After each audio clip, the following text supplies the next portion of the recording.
समस्त को साईराम आशा करुच्ची भगवान कृपारू समस्ते बहुत भल भाव थे। चलतु आज शुणा मन को छुईगला बोली लक्ष्मी एवं विष्णु भगवान सुंदर छोटिया कहानीटे। आउ प्रथमे शुणा आज नीतिवाणी। जदि वीडियो पसंद आसो ताहले सब्सक्राइब को टच करी बेल आइकन को टच करंतु कहीं मु जहाँ भी वीडियो अपलोड करी से सब नोटिफिकेशन आपण मान पाखक पहुँची जिवो। ताहले चलतु शुणा। स्कूल रे जड़े शिक्षक गोटे बालक को पचारे गाँ और सहर मध्य फरक कौन।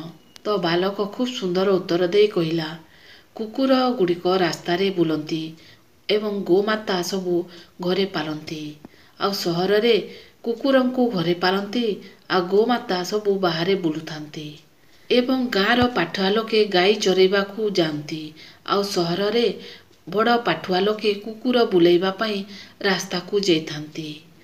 केबे भी निज जीवन बा जीवन रे घटुथिबा दुख पई असंतोष प्रकाश करंतु नाही, कारण भगवान सर्वदा एक प्रभावशाली व्यक्ति को ही कष्ट चरित्र रे अभिनय करने सुजोग देइथांती।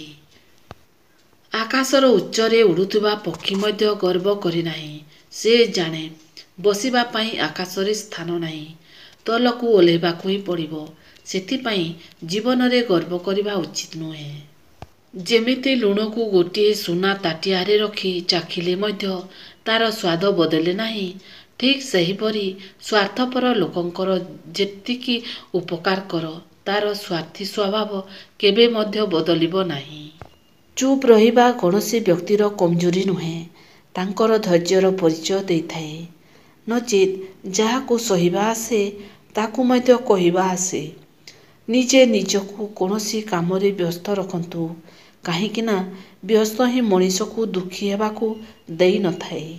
आउ चेष्टा ही मनीष को सफल एवं सुंदर बनई देइथाए।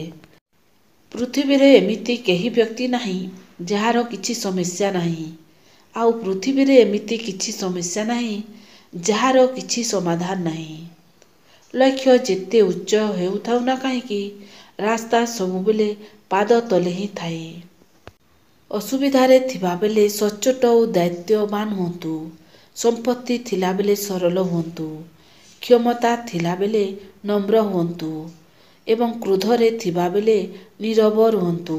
यह ही कहती जीवन। चलतु एबे शुणा विष्णु भगवान एवं लक्ष्मींकर सुंदर कहानी। थरे वासुदेव कृष्ण मनीष उपरे बहुत मुग्ध होई ताकू उपहार रे अनेक जिनिस देले। सेही देवा समय रे गोटाए जिनिस तले पकई देई पादरे चापी धरिले। माँ लक्ष्मी पचारिले प्रभु मनीष आपणक प्रिय कि जिनिस पाद तले रखिदेले जहा देले नाही। प्रभु स्थित हसीदे कहिले मु जहा पाद तले रखिदेली से हला शांति। शांति मनीष सबुबेले पाइजिबो, किंतु ताकू शांति मिलिबो नाही। सेथिपाई से मो पाद तलकू ही आसिबो, सेठी ही मिलिबो शांति। जेउ बंधु माने अशांति रे अछंती, सेथिपाई तो जीवन रे जेते दुख कष्ट आसिले टिके भुलेइबा पाई मंदिर को शांति मिलिबा पाई ही जाइथांती, भगवान को दर्शन करिथांती। धन अर्जन करिवार क्षमता समस्तଙ୍କ पाखरे न थाए, किंतु पुण्य अर्जन करिवार क्षमता केवल भाग्यवान लोकंकु ही मिली थाए। सेथिपाई तो कुहा जाए धन केवल शेष निश्वास जाए थाए, साथ दिए, किंतु पुण्य मृत्यु परे मध्य साथीरे थाए। थरे सत्य एवं मिथ्या गाधोइबाकू गले। दुहें निजर पोशाक को नदी कूलरे रखिले। मिछ गाधोइला एवं सत्यर पोशाक पिंधि चलीगला। जेतेबेले सत्य फेरी आसिला पोशाक निखोज थिला। सेबे ठारू सत्य उल्लंघन, सेथिपाई केही सत्य को देखिबाकू चाहंती नहीं। आउ मिछ सत्यर पोशाक परिधान करी थिबारु मिथ्या सत्य भावरे उपस्थापित हैला। एणु लोकमाने केवल मिथ्या देखिबाकू एवं साक्षात करिबाकू पसंद कले। थरे जड़े व्यक्ति भगवान को पचारिले भगवान ए जीवन एते कष्टमय कहीं। ଭଗବାନ ଉତ୍ତରରେ କହିଲେ, ଜୀବନରେ ଯଦି ସବୁକିଛି ସହଜରେ ମିଳିଯିବ ତାହେଲେ ଆମେ ଜୀବନର ମୂଲ୍ୟ ବୁଝିପାରିବା ନାହିଁ।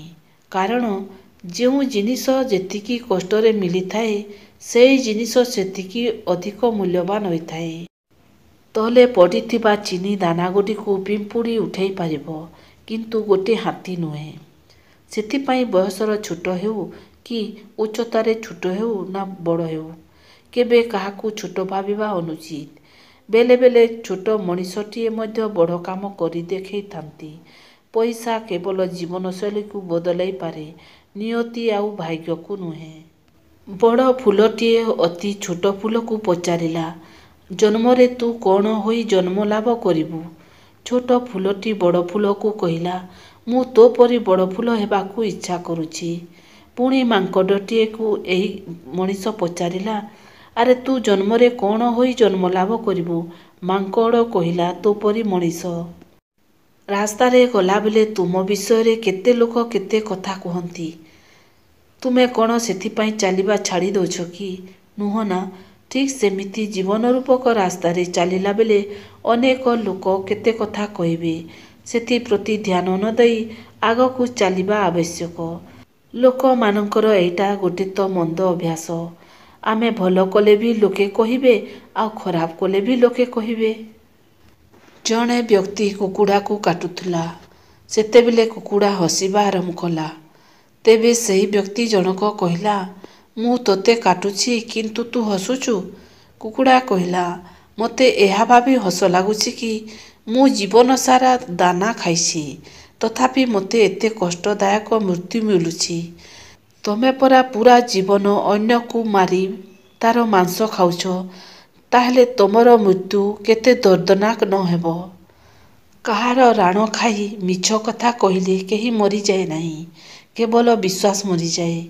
ଭାଷା ମନୁଷ୍ୟର ବ୍ୟବହାର ଓ ସଂସ୍କାର ପ୍ରକାଶ କରେ, ଚେହେରା ତ କେବଳ ଅଭିନୟ କରେ। ଟେନସନ୍ ସେତିକି ନିଆଯାଉ ଯେତିକିରେ କାମ ହୋଇଯିବ। ଏତିକି ନିଆ ନ ଯାଉ କି ଜୀବନ ଖତମ ହୋଇଯିବ।